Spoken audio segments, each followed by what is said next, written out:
Next, we're getting some great information today, and I'm going to head right on down the coast here. We have St. Lucie County Commissioner Chris Dzadovsky. You know, Bob Solari, Commissioner Dzadovsky, Commissioner Haddix, they were all at the very first rally, believe it or not, 2 years ago. This is long, it's arduous, it's going to be a heck of a battle, but folks, we're going to prevail, and it's because of all of us uniting, getting together. Give me a warm welcome, Commissioner Chris. He's like the, yeah, he's the GQ.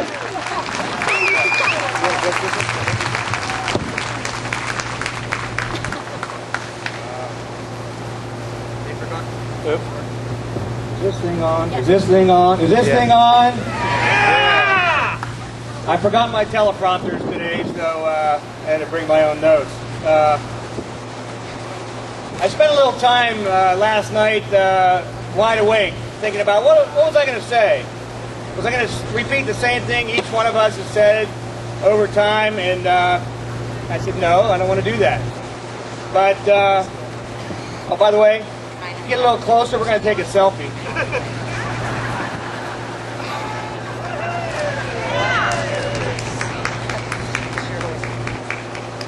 Now, act like you like each other. All right, enough of that silliness. But seriously, we've got to take a look at what we're doing here. And I was asked to come to speak about and give an update of what we're doing in St. Lucie County. So I'm going to change it up a little bit.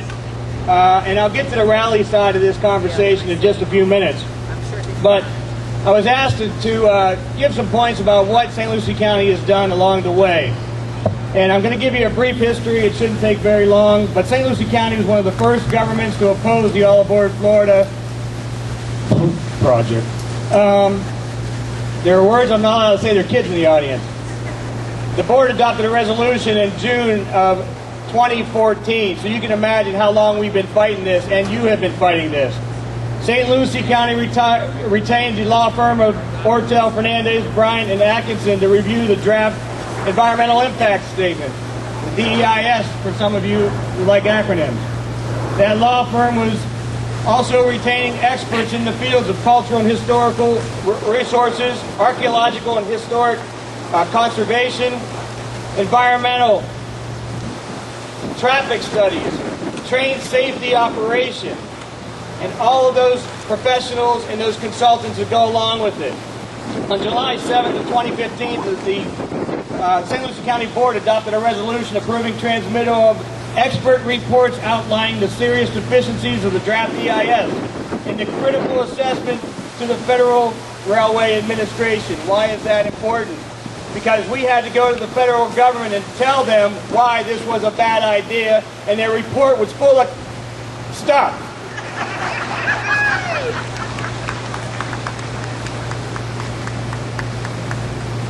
St. Lucie's County's representative continued to meet with the FRA to advocate the train safety recommendations presented by the county expert. I, as well as 4 other commissioners in St. Lucie County, will be traveling Tuesday to Washington, D.C. to continue to argue those points. St. Lucie County representatives have also met with the U.S. Army Corps of Engineers in South Florida Water Management District concerning environmental issues.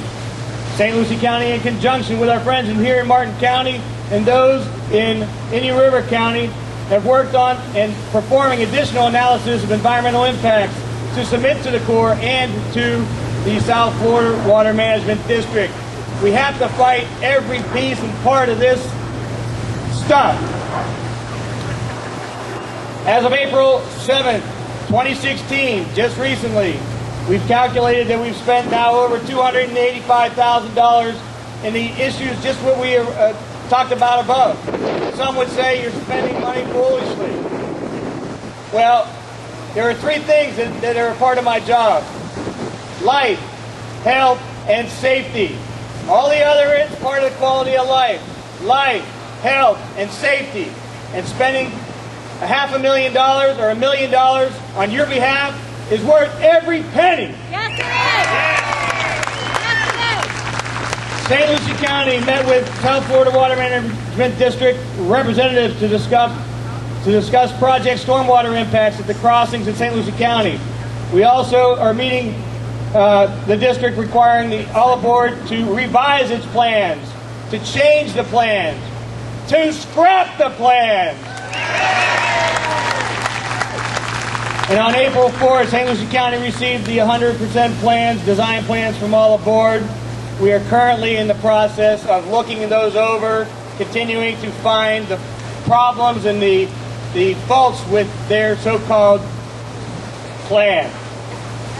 Now, I want to lighten it up a little bit, and I want to kind of provide with you maybe an anecdote, or maybe it's a metaphor. You know, we have our local newspaper, and I think we like the newspaper now and then. They do a good thing by informing us. They offer their opinion sometimes, and I wouldn't call him my good friend, but you know, he's a nice guy, I'm sure. He's a family man, and his name is Rich Campbell. You just sold 200,000 newspapers. And let's face it, folks, for an elected official, and oh yeah, one that's running for re-election, oh yeah, if you're from St. Lucie County and a registered voter, I have cards here for you to sign. No, I'm not kidding. Anyway, Rich Campbell, this woke me up at 4 o'clock this morning. Rich Campbell's article, it talked about candidates should tell the truth about Olive Board, Florida. Maybe Olive Board, Florida should tell the truth about Olive Board, Florida. That's right! Now I'm sure you read the article, and it was an opinion page, let's face it, and everybody has an opinion, and I'm not going to tell you what the other side of that joke goes.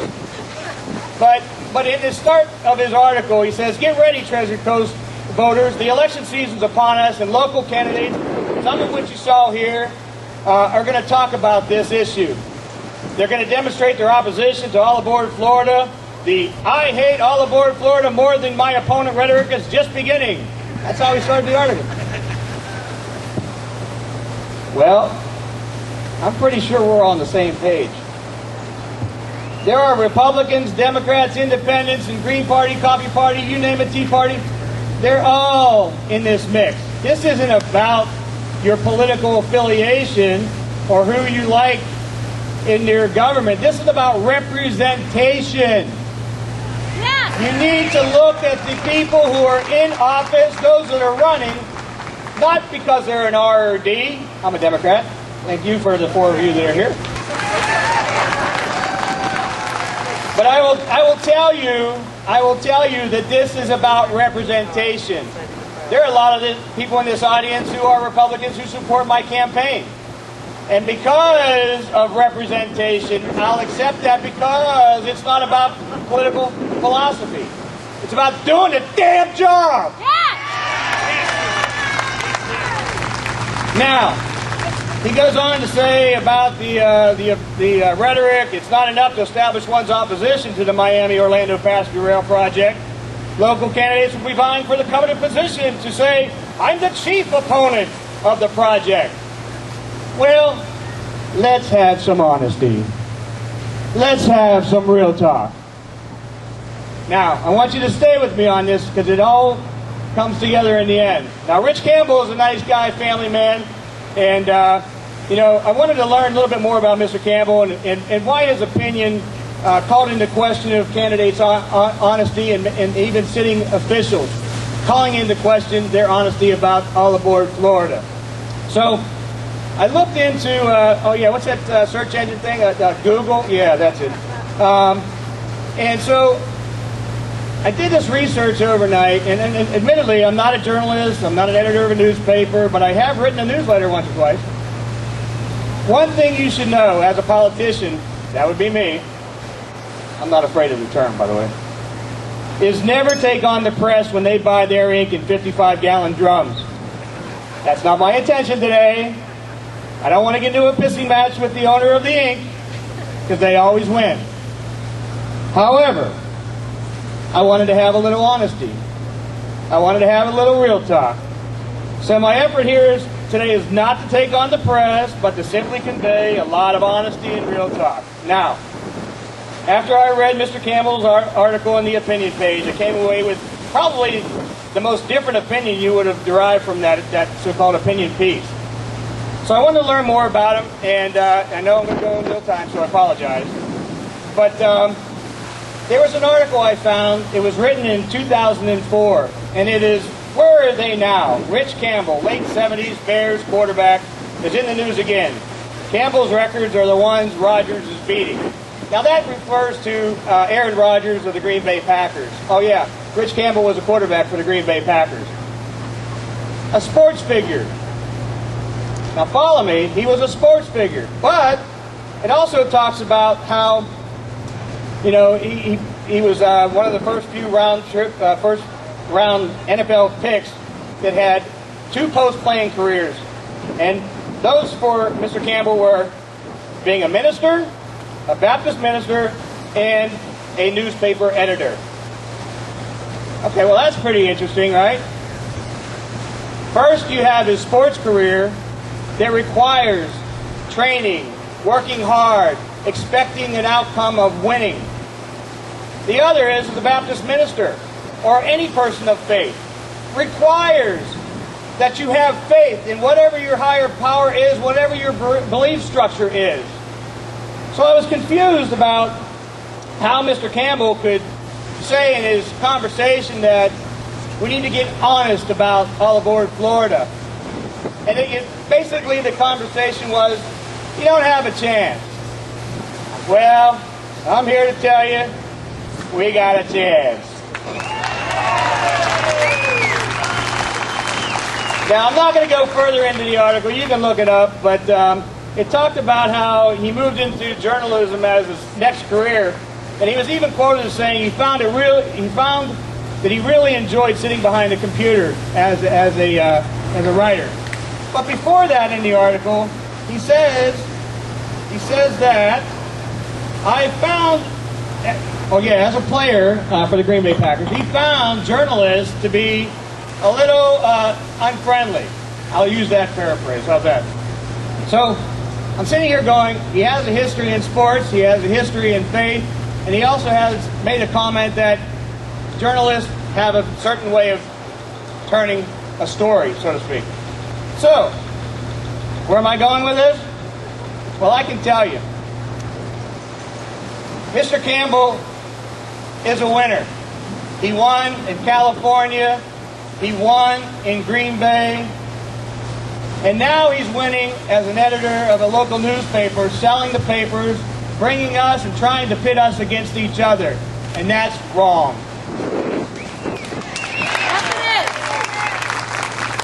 And I'm going to wind this up really quickly, but just to give you an idea, Campbell passed for 7,100 yards in his short career, and it was a school record.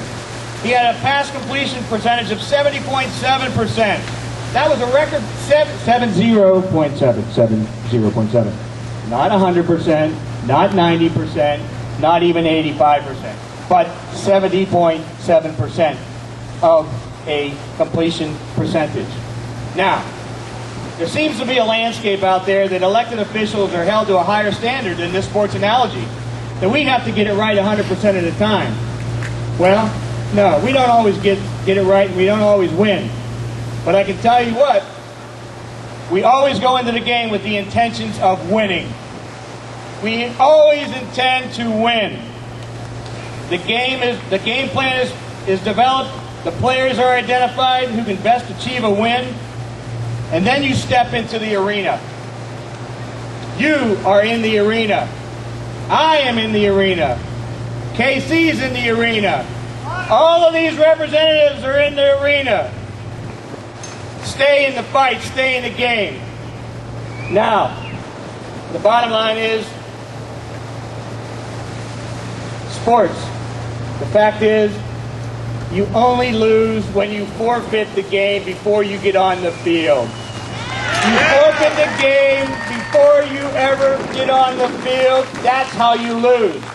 But I'll tell you how you win. You have guts. You have soul. You have honor. You have truth. You have education.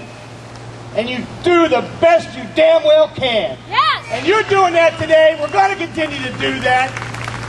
And I'm going to give you a couple examples of faith of faith and determination. The Cincinnati Reds in the World Series in 1990 were not expected to win, but they actually swept the series with the Oakland A's. That was determination. You probably don't even know who Roberta Vinci is. Well, she defeated Serena Williams in 2015. She wasn't even rated. Here's one for you. Speaking of fights, Buster Douglas. Anybody remember Buster Douglas? Buster Douglas was a 42-1 underdog against Iron Mike Tyson. Buster Douglas kicked his ass. Buster Douglas knocked him out. All right. And more recently, Ronda Rousey, female MMA fighter, was undefeated. She was one bad fighter. I was going to say something else. She recently got kicked in the neck and lost. Well, let's kick all aboard Florida in the neck and make them lose. Now, lastly, let's not forget faith. Even if you're not of the religion or part of your scenario, you all know the story of David and Goliath, and you know how that story ended. And finally, with hope and faith, remember the miracle on ice, the U.S. hockey team in 1980. A bunch of ragtag, college, and non-professional hockey players went and kicked the ass of the Russians in that arena. They got on the ice, and they fought like hell, and they won. No one gave them a chance. We have a chance. We're going to win. The game is not over until we say it's over. And these leaders on the field, you as the folks in the audience, our cheerleaders are going to help us get there. Hell no, all aboard!